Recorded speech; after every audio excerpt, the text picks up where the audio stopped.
প্রকৃতির রুদ্র রূপ, আকাশ চেরা বিজলি আর ঝড়ের তাণ্ডবের রাত। সেই দুর্যোগের মাঝেই আকাশ থেকে ঝরে পড়ল এক অসহায় প্রাণ, ভাগ্যের এক অদ্ভুত খেলায়।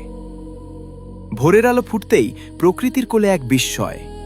ছোট্ট তোতা তার ক্ষুদ্র গণ্ডির বাইরে আবিষ্কার করল এক বিশাল অস্তিত্ব, অচেনা, অদ্ভুত, তবুও যেন বড্ড আপন। সমাজ হাসল, সমাজ বিদ্রূপ করল। তাদের চোখে যা ছিল শুধুই বোকামি আর এক অসম্ভবের গল্প।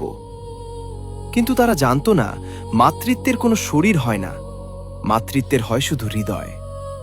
পৃথিবীর সমস্ত উপহাস উপেক্ষা করে একরত্তি শরীর নিয়ে সে আগলে রাখল সেই বিশাল আমানত।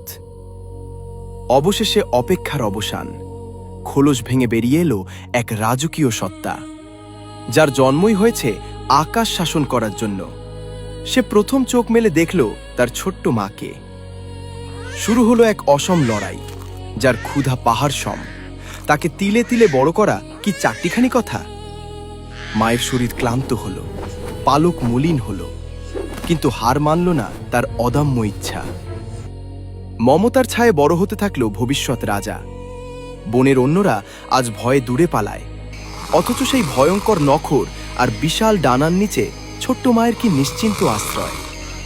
ভালোবাসার এর চেয়ে সুন্দর দৃশ্য আর কি হতে পারে?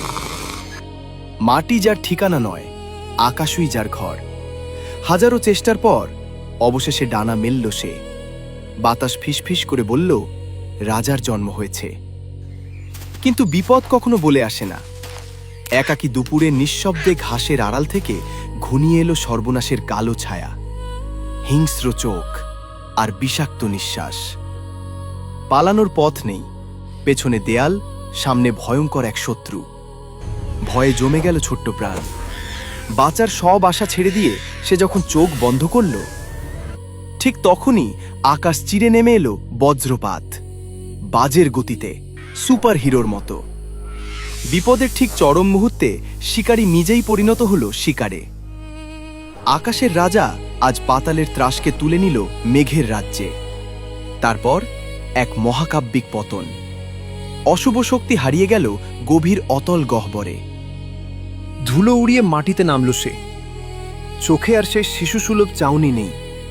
সেখানে আজ জ্বলছে এক লড়াকু সম্রাটের আভা। ভয় আর বিস্ময় নিয়ে মা তাকিয়ে রইল। কিন্তু শক্তি যখন ভালোবাসার কাছে মাথা নত করে, তখন সৃষ্টি হয় ইতিহাসের। সেই ভয়ঙ্কর ঠোঁট আজ আঘাত করার জন্য নয়, তা আজ ভালোবাসার পরশ বুলিয়ে দিচ্ছে। যারা একদিন বিদ্রূপ করেছিল, তারা আজ নির্বাক, লজ্জায় নত তাদের মস্তক।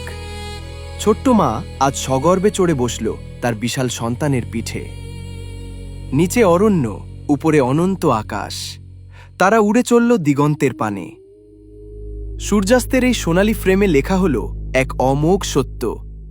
ভালোবাসা কোনো শরীর চেনে না, চেনে না কোনো আকার। ভালোবাসা শুধুই অনুভব। গল্পটি যদি আপনার হৃদয়ও নাড়া দিয়ে থাকে, তবে একটি লাইক দিন। আর এমন অসাধারণ সব গল্প নিয়মিত পেতে এখনই আমাদের পেজটি ফলো করে রাখুন। দেখা হচ্ছে পরবর্তী গল্পে।